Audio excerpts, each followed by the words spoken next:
Merci Patrick de l'Union syndicale solidaire. Il ne s'est pas présenté que de dire effectivement ce que je voulais dire en introduction, mais en prenant un exemple concret, Florent. On a entendu Sonia et Monia nous dire qu'une des premières batailles qu'elles ont menées à la télé au Chana, c'est la bataille sur les congés payés. Vous avez entendu les chiffres. Légalement, le droit tunisien reconnaît 15 jours de congés payés annuels.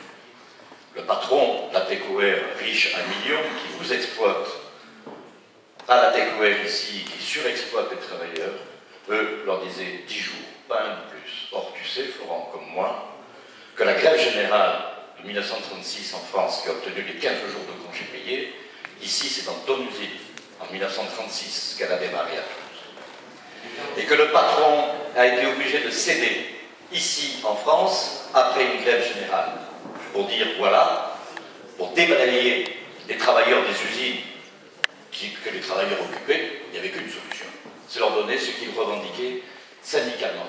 C'est pour essayer de trouver un mot d'espoir après ton mot de pessimisme que je comprends.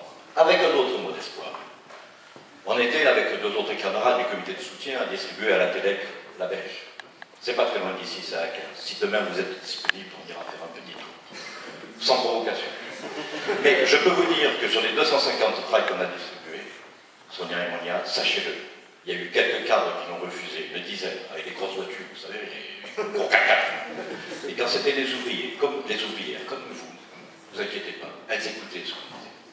Je ne sais pas si elles sont venues dans la salle. Et sur le marché, à Escale 15 dimanche, c'est la petite fille d'un syndicaliste, d'un des premiers syndicalistes de la TECOER, qui a fait 36 avec sa propre femme, qui m'a raconté tout le soutien qu'elle pouvait avoir. Donc c'est ce qu'a dit Samir. Samir a dit quelque chose de profond, il a dit, oui, moi je vais au-delà de la solidarité. Union internationale des travailleurs, ce qui est la norme aujourd'hui, syndicalement. Il a existé ce que l'on a appelé à l'époque la FSM, ainsi de suite, et même précédemment, il a existé la Fédération syndicale mondiale, il a existé le Secours rouge international, ainsi de suite, il a existé surtout l'Association internationale des travailleurs, qui s'est donné pour objectif, bon, vous connaissez tous le mot d'ordre, prolétaires de tous les pays, unissez-vous, ce qui signifie que nous devons avoir, en prenant cet exemple des congés payés, pensé qu'une seule seconde. Si nos camarades cèdent en Tunisie à 10 jours de congés payés, c'est la porte ouverte pour aller à l'encontre des 5 semaines de congés payés en France. Partout où toutes les victoires sont menées, toutes les luttes sont menées, c'est une victoire pour nous, pour tout le monde et pour la classe ouvrière internationale. Tu as raison, Patrick. Ni patriotisme d'entreprise, ni patriotisme national. La lutte est internationale.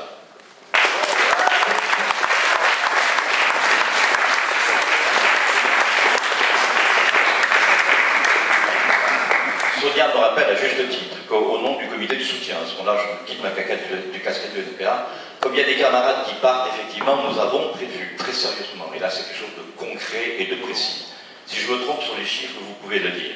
Pour l'instant, nos camarades licenciés en Tunisie, c'est 75 €, c'est ça, hein, ce que vous avez dit, que ce qui vous permettent de la solidarité pour l'instant, 75 € par mois pour pouvoir survivre vous-même. Vous corrigerez, hein, bon. Donc, il s'agit maintenant de bien comprendre que la bataille que mènent nos camarades de l'UGTT à Fouchana va se prolonger.